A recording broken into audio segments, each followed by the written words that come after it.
bentornati a Liberamente, variazioni e scorribande qui su Radio Libertà.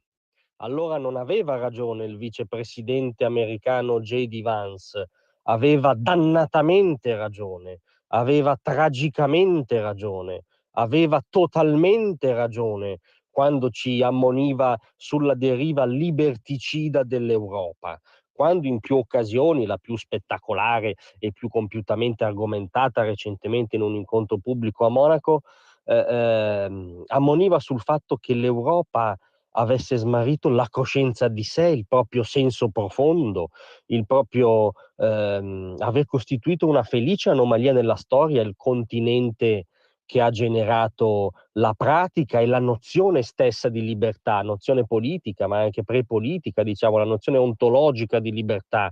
E Vance ci ha detto: voi state rinunciando al free speech, proprio voi europei che lo avete generato, sostanziato di pratiche secolari e anche nel caso del Nord America esportato in altri continenti, proprio voi ora lo state calpestando, lo state negando. E grande scandalo ovviamente dà questa tesi di Vance presso le anime belle, e quelle che si scandalizzano di più sono quelle che hanno la coda di paglia più robusta, diciamo.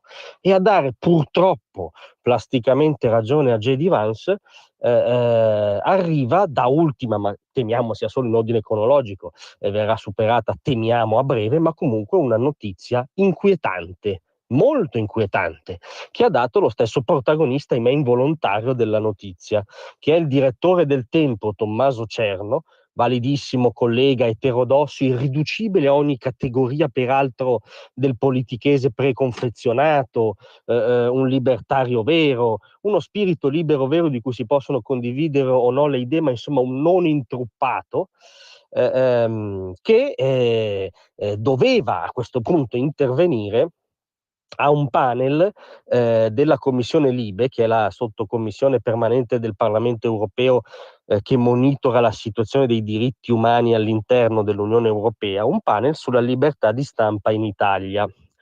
Peccato che all'ultimo la sua candidatura non sia stata approvata, cioè c'è, immagino, una sottocommissione, nella sottocommissione di burocrati, a cui è arrivato l'elenco dei giornalisti italiani che partecipavano a questa tavola rotonda sulla libertà di stampa in Italia, quindi su qualcosina che lievemente conoscono, che Cerno lievemente conosce e pratica ogni giorno, impagina ogni giorno sul Tempo, e questa sottocommissione al quadrato ha deciso che Tommaso Cerno non andava bene.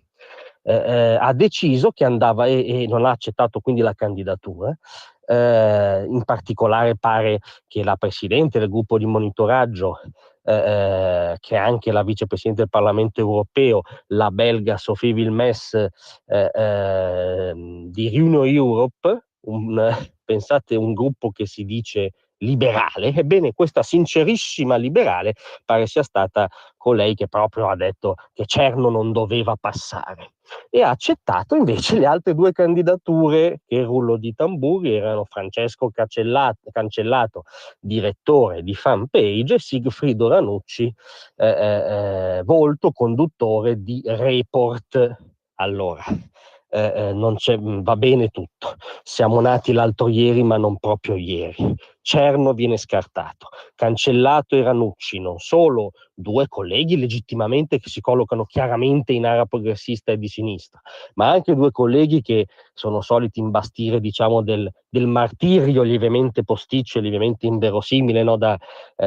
Si atteggiano appunto al fiere della libertà di stampa calpestata dal neofascismo 5.0 meloniano. Spesso lo fanno in prima serata in diretta TV, quindi insomma contraddicendo loro stessi la loro tesi, ma insomma questi due colleghi sono stati giudicati all'altezza di parlare. Tommaso Cerno no. Ora, come ricorda lui, La storia di Tommaso Cerno è proprio intrisa della battaglia sui diritti all'origine, anzitutto non solo perché non va ridotto neanche in questo senso, ma comunque anzitutto in quanto omosessuale dichiarato, quindi la battaglia sui diritti civili, la copertura del Gay Pride in modo non ideologico, ma parlando delle vite delle persone, addirittura una battaglia sul biotestamento, si espose sul caso Englaro, cioè se c'è un giornalista che ha fatto dei diritti civili la bussola del proprio agire è sicuramente Tommaso Cerno, che però ha un torto irredimibile, quello a un certo punto di un giornalista intellettuale